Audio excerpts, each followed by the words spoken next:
Hello dear students, आज हम लोग इस अपने काइनेमेटिक्स का जो लेक्चर इसको आगे प्रोसीड करते हैं। ध्यान दीजिएगा बच्चों, अल्दो मैंने लेक्चर को थोड़ा छोटा मैंने बनाने का प्रयास किया है 20-20 मिनट का, ताकि आप लोग बोर ना हो। ठीक है, इसके बाद मैं धीरे धीरे मैं बार बोल रहा हूँ, धीरे धीरे मैं टाइम को इंक्रीज़ करूँगा, उसका टेंशन मत लीजिए। ठीक है, बस थोड़ा सा अपना बेस को और थोड़ा क्लियर हो जाने दीजिए। ठीक है, चलिए स्टार्ट करते हैं। एक्सेलरेशन ये भी एक पैरामीटर है, जैसे कि हम लोग पैरामीटर ही डिस्कस कर रहे हैं। ठीक है, इसमें क्या करना है, एक्सेलरेशन। जैसे कि हम लोग वेलोसिटी में हम लोगों ने देखा था, इंस्टेंटेनियस वेलोसिटी, एवरेज वेलोसिटी, ये सब के बारे में, ऐसे एक्सेलरेशन में भी हम लोग ऐसे ही देखेंगे। ठीक है, एक चीज़ और बच्चों, जैसे कोई बोले कि यूनिफॉर्म मोशन, ठीक है, जैसे मान लीजिए एक बात आती है कि यूनिफॉर्म वेलोसिटी क्या होती है, तो आप लोग वहाँ से ही समझना। जैसे मान लो वेलोसिटी को मैंने क्या डिफाइन किया था, एक बार थोड़ा सा इसको मैं डिफाइन कर देता हूँ, dr/dt किया था। ठीक है, यदि डिस्प्लेसमेंट हो रही है इक्वल इंटरवल ऑफ टाइम पे, ठीक है, यदि इक्वल डिस्प्लेसमेंट हो रही है in equal interval of time में, तो उस कंडीशन में जो वेलोसिटी होगी वो क्या होगी, यूनिफॉर्म होगी। ठीक है, ध्यान देना। ठीक, और यहाँ पे नॉन यूनिफॉर्म कब होगी, जब डिस्प्लेसमेंट क्या होती है, चेंज होती रहती है। ठीक है, in a given interval of time में, तो उस कंडीशन में मोशन क्या होती है, नॉन यूनिफॉर्म होती है। बस सिंपल सी बातें है। ठीक है, इसको मैं अलग से मैंने चर्चा नहीं किया है। ठीक है, चलिए अब चलते हैं एक्सेलरेशन की तरफ। एक्सेलरेशन का मतलब क्या होता है, जैसे कि हम लोगों ने वेलोसिटी में देखा था, वेलोसिटी का मतलब क्या था, simply change in position vector. ठीक है, मतलब पोजीशन वेक्टर उसका चेंज होता रहता है, या फिर डिस्प्लेसमेंट वेक्टर चेंज होता रहता है। ठीक है, जो डिस्प्लेसमेंट वेक्टर जो चेंज हो रहा है, ठीक है, उसके बारे में क्या बताता था, वेलोसिटी बताता था। वैसे ही हो सकता है कि हमारा वेलोसिटी भी चेंज करे, ठीक है, किसी इंटरवल ऑफ टाइम में, तो उस कंडीशन में उसको हम लोग क्या डिफाइन करते हैं, एक्सेलरेशन डिफाइन करते हैं। ठीक है, change in velocity is known as acceleration. Change in velocity या फिर rate of change of velocity. ठीक है, यदि हम लोग रेट वहाँ पर लगा चुके हैं, तो यहाँ पे विद रेस्पेक्ट टू टाइम नहीं लगाएंगे, मतलब rate of change of velocity, simply rate of change of velocity, इसी को हम लोग क्या बोलते हैं, एक्सेलरेशन बोलते हैं। क्लियर है। अब देखो, अब हम लोग को क्या समझना है, बेसिकली एवरेज एक्सेलरेशन क्या होता है। एवरेज एक्सेलरेशन क्या होता है, जैसे कि हम लोग वेलोसिटी से ही हम लोग पढ़ते ही आ रहे हैं कि एवरेज वेलोसिटी क्या होता था। ठीक है, उसमें हम लोग क्या करते थे कि यार देखो, एट टाइम t1 पे उसका कुछ डिस्प्लेसमेंट होगा, मान लेते हैं s1 होगा, कुछ हम लोगों ने ऐसे डिस्कस किया था ना। देखो, x और t का ग्राफ हम लोग ने बनाए थे। ठीक है, तो हम लोगों ने क्या बोला था कि ध्यान देना कि इस पे एट टाइम t1 पे उसका पोजीशन क्या था, r1 था। ठीक है, एट टाइम t2 पे इसका पोजीशन r2 था, तो ये क्या था, r2 माइनस r1 था। तो इतने टाइम इंटरवल में कितना चेंज हुआ, क्या उसका पोजीशन वेक्टर, मतलब dr/dt, यही तो था। या फिर हम लोगों ने ऐसे डिफाइन किया था, r2 vector minus r1 vector upon t2 vector, t2 minus t1 is equal to v average. ठीक है, इसी को हम लोगों ने बाद में कर दिया था dr vector by dt delta T. ठीक है, ऐसा हम लोगों ने डिस्कस किया था। सेम चीज़ ये इसमें भी है। इसमें क्या है कि एट टाइम t1 पे उसका वेलोसिटी v1 है, उस पार्टिकल का, उस पॉइंट को, उस इंस्टेंट पे। सिमिलरली t2 पे उसका क्या हो गया, वेलोसिटी चेंज हो गया, क्या हो गया, v2 हो गया। उस कंडीशन में एवरेज एक्सेलरेशन को जो बच्चों हम लोग डिफाइन करते हैं, वो क्या करते हैं, कुछ ऐसा, ए एवरेज, ये भी क्या है, एक वेक्टर क्वांटिटी है। ठीक है, तो हम लोगों ने कैसे डिफाइन किया, v2 vector minus v1 vector upon t2 minus t1। ऐसे हम लोग कुछ डिफाइन करते हैं एवरेज एक्सेलरेशन को, और इसको हम लोग क्या लिख सकते हैं, delta v vector upon delta t लिख सकते हैं। ठीक है, कुछ ऐसे ही डिफाइन करते हैं एवरेज एक्सेलरेशन को। ठीक है, अब बात आती है इंस्टेंटेनियस एक्सेलरेशन।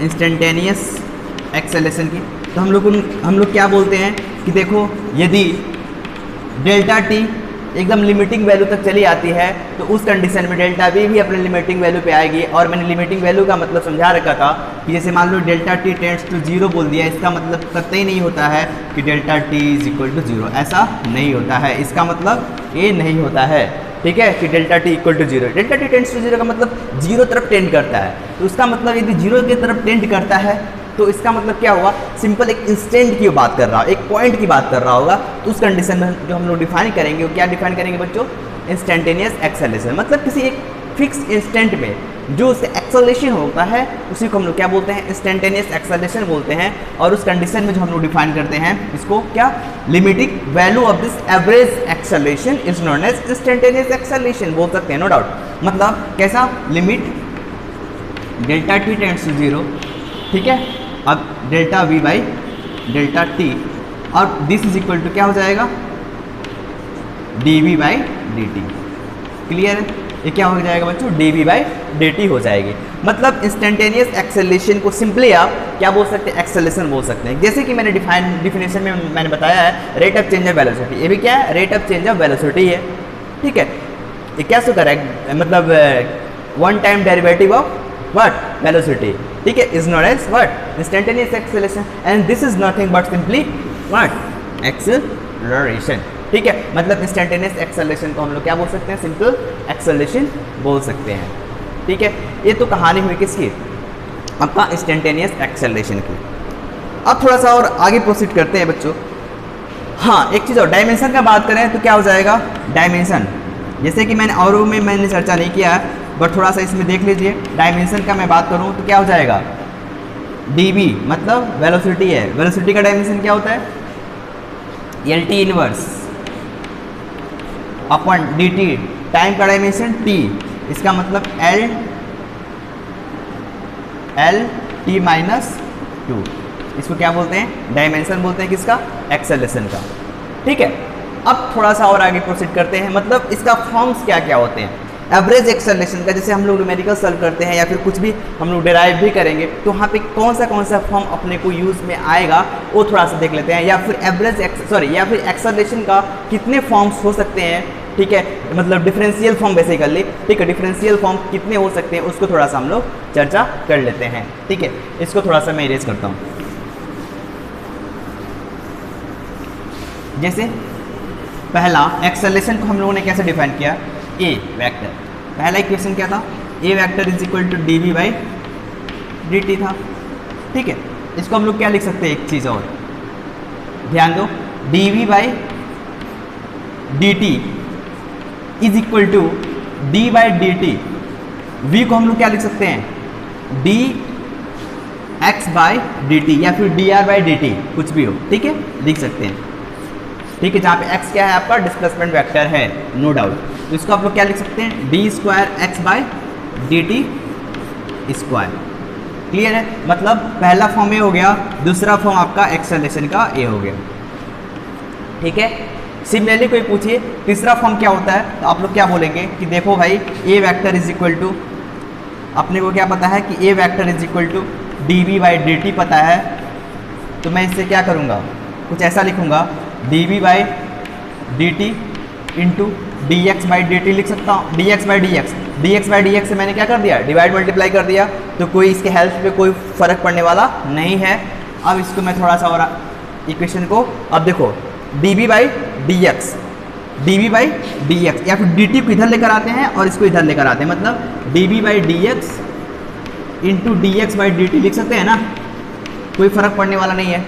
अब D X by D T क्या होता है बच्चों, वेलोसिटी वेक्टर होती है, इसका मतलब थर्ड पार्ट क्या हो जाएगा एक्सेलरेशन का, वो हो जाएगा v into D we by D x.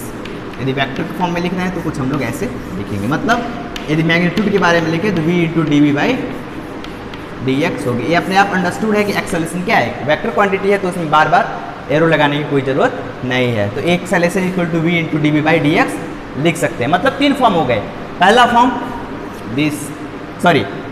पहला फॉर्म तो यही है आपका, ठीक है, दूसरा फॉर्म ए है, तीसरा form A equal to V into D we by D X. ये काफ़ी यूज़फुल होता है जब हम लोग क्या करते हैं बच्चों, न्यूमेरिकल सॉल्व करते हैं, तब कुछ ऐसा इक्वेशन आ जाता है या फिर कुछ ऐसा डेरिवेशंस आ जाते हैं, तो वहाँ पे हम लोग क्या यूज़ करना पड़ता है, इसका यूज़ करना पड़ता है।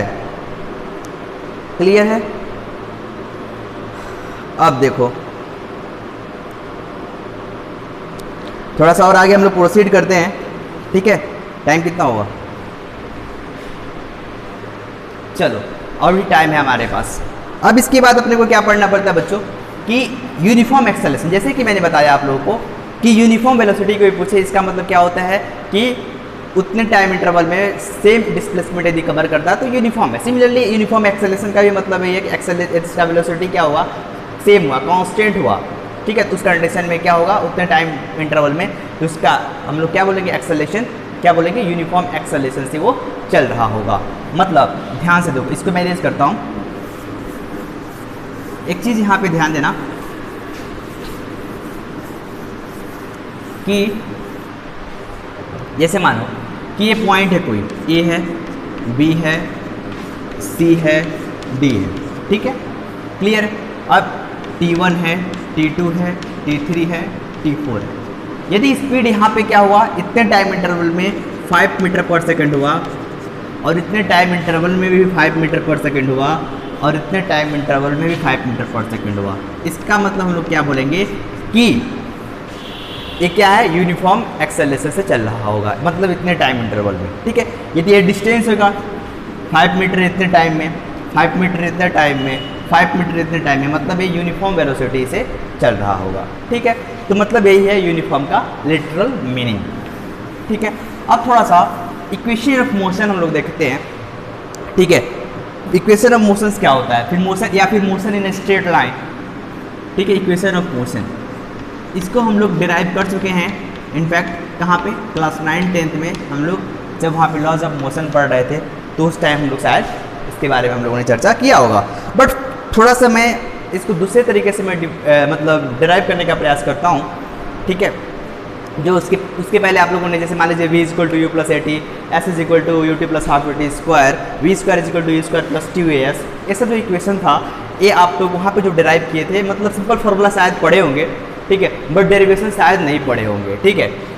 क्यों? क्योंकि उस टाइम आप लोग के पास एक डिफ्रेंसिएशन का नॉलेज नहीं था, इंटीग्रेशन का नॉलेज नहीं था, उसीलिए, ठीक है। अब थोड़ा सा इसको मैं और आगे प्रोसीड करता हूँ, ठीक है। ध्यान दीजिएगा, ये जो इक्वेशन में मोशन यूज़ करते हैं, क्या करते हैं, motion with a constant acceleration. Acceleration यहाँ पे कांस्टेंट होना चाहिए, ठीक है। कांस्टेंट एक्सेलरेशन के लिए ही वैलिड होता है, इनफैक्ट कांस्टेंट एक्सेलरेशन के लिए। और कांस्टेंट एक्सेलरेशन का मतलब क्या होता है वो आप लोगों को मैंने समझा रखा है, ठीक है। जैसे कि आप लोग अभी जस्ट पढ़े हैं, क्या पढ़े हैं, a = dx/dt होता है, ठीक है, सॉरी dv/dt होता है, यही पढ़ा आपने। अब इसको हम लोग क्या करें, a dt करें = dv कर सकते हैं, ठीक है। अब ध्यान देना, dt यहाँ पे इंटीग्रेशन है, यहाँ पे dv इंटीग्रेशन है, और यहाँ पे कांस्टेंट एक्सेलरेशन है, तो इसका मतलब इसको मैं बाहर कर सकता हूँ, ठीक है। जब इसको मैं बाहर करूँगा तो ये dt हो जाएगा और ये dv हो जाएगा। ध्यान देना, टाइम t = 0 पे मान लेते हैं, टाइम t = 0 पे जिसकी वेलोसिटी होगी, इनिशियल वेलोसिटी, वो क्या होगी, u होगी, ठीक है। At time t = 0 initial velocity = u, ठीक है। और टाइम t = t पे उसकी जो फाइनल वेलोसिटी होगी बच्चों, वो क्या होगी, v होगी, क्लियर है।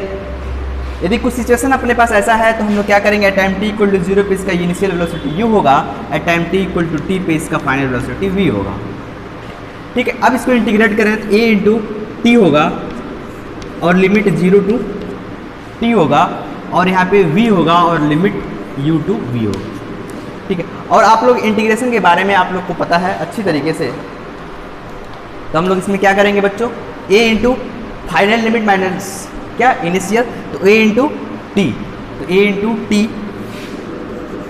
= v - u, final minus initial, ठीक है। अब देखो v = क्या आ गया, इधर ला दो इसको, u + at आ गया, ये पहला इक्वेशन ऑफ मोशन है, v = u + at, जैसे कि मैंने डिफ्रेंसिएशन और इंटीग्रेशन को यूज़ करते हुए इसको सॉल्व किया हुआ है, तो v = u + at, ठीक है। अब अगला इक्वेशन हम लोग कैसे सॉल्व करते हैं उसको जरा हम देख लें, ठीक है। अब इसी को हेल्प लेकर सारा करना है, कोई दिक्कत वाली बात नहीं है, ठीक है। ध्यान दीजिएगा, कांस्टेंट एक्सेलरेशन लेने का फायदा यही है कि यहाँ पे एक्सेलरेशन बाहर आ जा रहा है। By the way, constant acceleration ना हो तो ध्यान दीजिएगा कि यहाँ पे इसको अंदर ही रहने दीजिएगा और उसका कुछ फंक्शन दे रखा होगा तो उस कंडीशन को उस तरीके से आप लोग उसको अप्रोच कीजिएगा। ठीक है, अब थोड़ा सा इसको और आगे मैं प्रोसीड करता हूँ। ठीक है,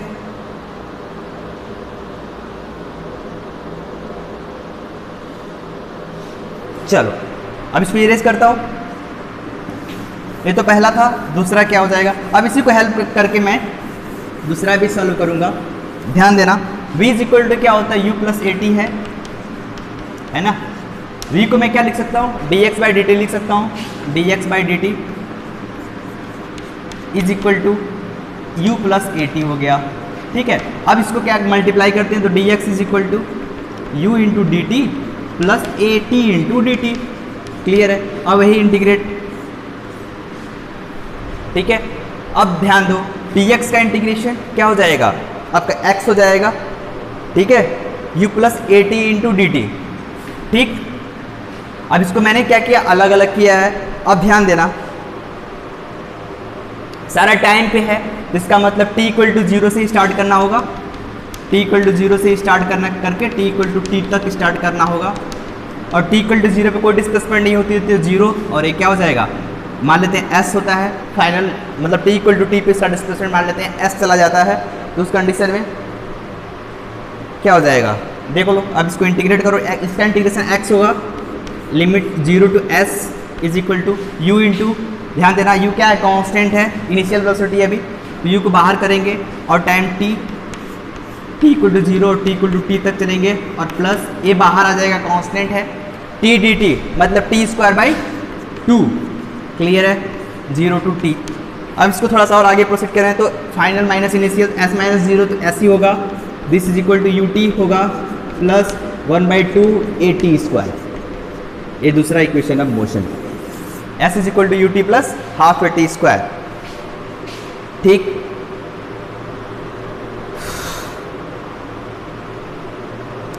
अब ध्यान देना, अब इसको यूज करने का तरीका एक और हो सकता है। जैसे मान लो कि यहाँ पे आप लोगों ने क्या पढ़ा है कि acceleration is equal to V into D X by V into D B by D X पढ़ रखा है ना, ये पढ़ रखा है। अब देखो a into D X is equal to V into D B. ठीक, अब यहाँ से ध्यान दो, a को बाहर करो, कांस्टेंट है, acceleration v into D B.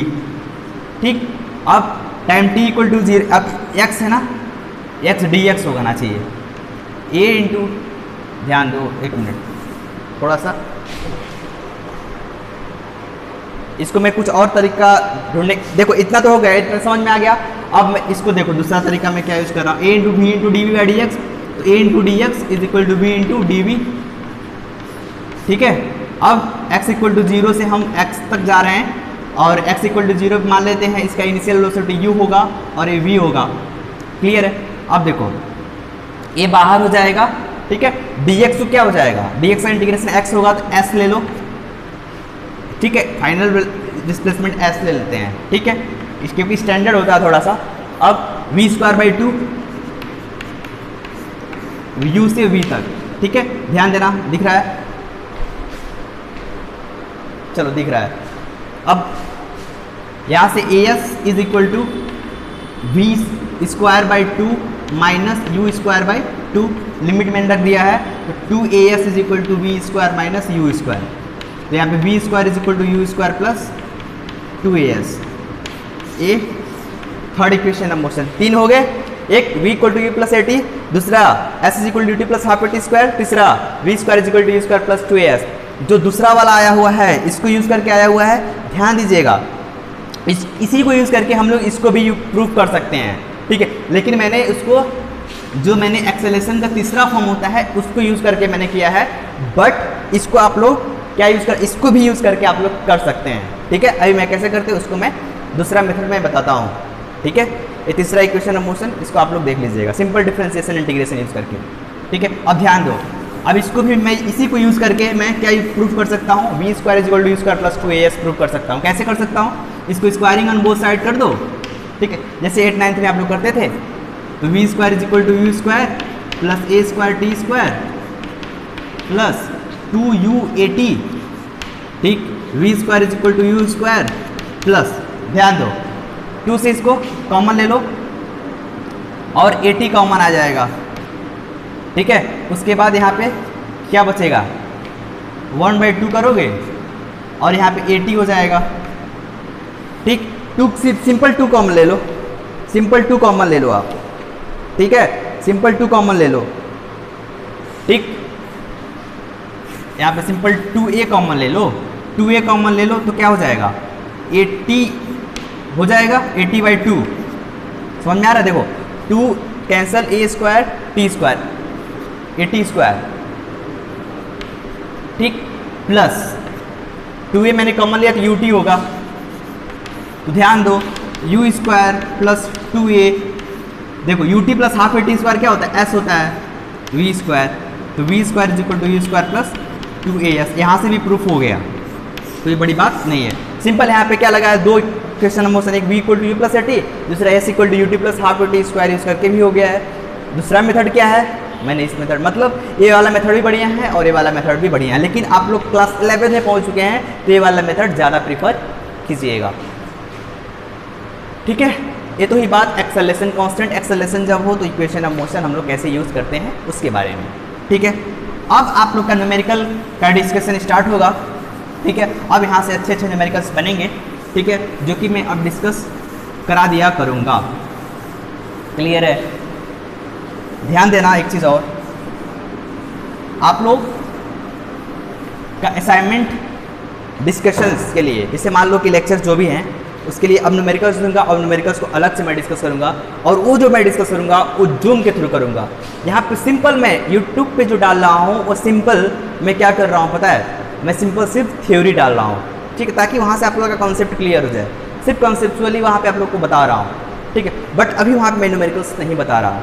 Numericals के लिए SCB है, ठीक है, और सारी बुक्स है, वहाँ से मैं दे दूँगा, ठीक है, मटेरियल्स पड़े हुए हैं, तो वहाँ से मैं आप लोग को दिया करूँगा, ठीक। उसको सॉल्व कीजिए और उसको मैं जूम सेशन के थ्रू मैं उसको लिया करूँगा डाउट सेशन, और हो सके जूम से भी समझ में ना आए तो जो कुछ स्टैंडर्ड प्रॉब्लम है उसको मैं न्यूमेरिकल्स के फॉर्म में एक अलग सेशन ले लूँगा, यूट्यूब सेशन, ठीक है, जहाँ पे मैं आप लोग को न्यूमेरिकल्स को सॉल्व करा दूँगा, ठीक है। बस आज के लिए इतना है। Thanks for today and all the best for tomorrow, enjoy your life.